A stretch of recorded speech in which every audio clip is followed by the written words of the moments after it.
Absolutely. Thank you. Thank you, boys, for having me. I appreciate it. Funny, when everybody heard that I was going to come talk to you guys, everybody said, well, what are you going to say? I said, well, I don't know what I'm going to say. I mean, these guys are already successful guys. Like, they're already on top. They're here. They're the Lakers. So then I figured, well, really the two things I want to say are, you got to be the hardest workers in the room. And don't fuck the opportunity up. Thank you, guys. I appreciate it. Coach, good. Thank you. No, I'm not fucking around. No, I'm kidding. The truth is, I really didn't know what I was going to say because you guys are at the top, right? You made it. Like, you're here, right? So I thought what I'd do, instead of telling you what I think you should be doing or how you could be better, or I thought, well, let me just speak from the heart, speak from my gut, and really not have anything prepared, but just tell you what's worked for me.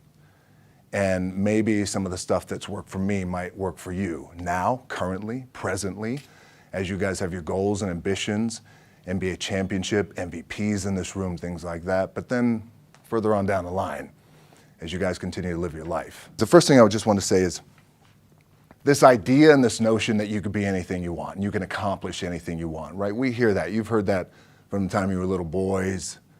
You hear that now. You're already incredibly accomplished. You can win an NBA championship, MVP of the league. You could become president.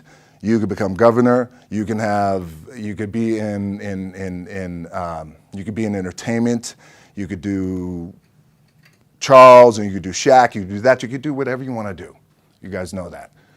The thing that has worked for me is to remember the hard times. So, and I'm sure you guys all have your processes, and again, I'm going to tell you what's worked for me.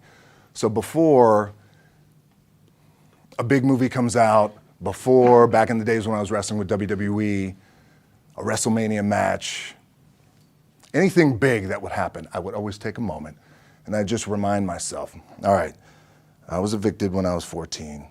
We were kicked off the island. We couldn't live in Hawaii. Had no place to live. A lot of shit happened then when I moved to Nashville. I was arrested multiple times by the time I was 16 years old. Like, I remember that.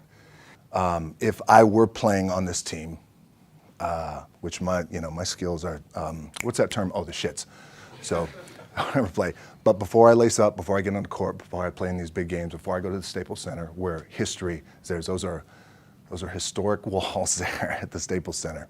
I would remember that, and it allows me then to be present in the moment and understand, holy shit, the stuff I have around me right now, this is the shit that I dreamed of when I was a kid.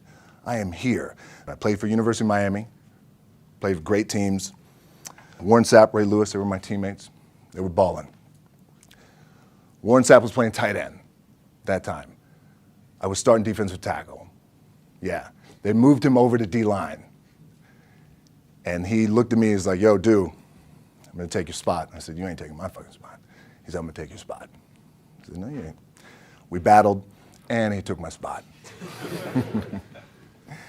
Now, you can imagine how that fucked with me, because there goes my opportunity. He went in, switched to defensive tackle, lit the world on fire. Well, what that did, it crushed me, it crushed my dreams. I had a piss-poor senior year, zero production, no NFL, no combine invite, nothing. Finally went to the CFL, Calgary Stampeders, making $250 a week Canadian.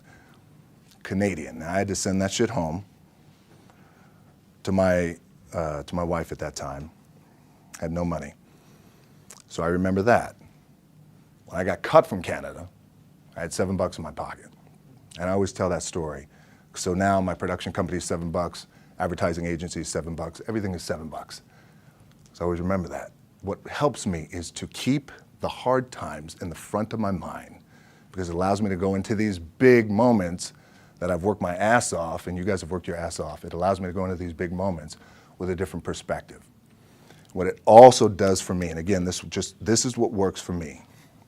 Like, I keep my back, excuse my language, my back is up against this motherfucker every day.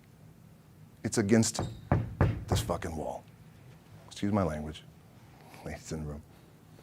But it's up against this motherfucker because it's what I believe in. And when my back is against this motherfucker, then there's nowhere to go. but that way. That's it. So I feel like this could be something, an ideology and mindset that could help you, if you look at it that way. Because you made it already. We made it. We're successful boys, and we're lucky boys to be where we're at.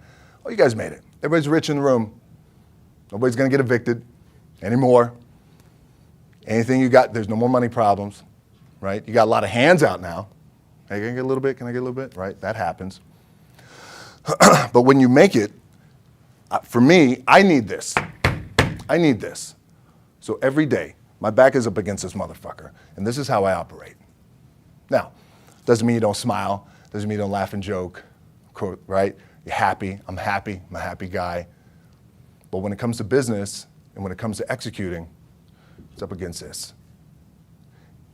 And I gotta go that way. And I don't give a fuck who is in front of me. They're not gonna stop me.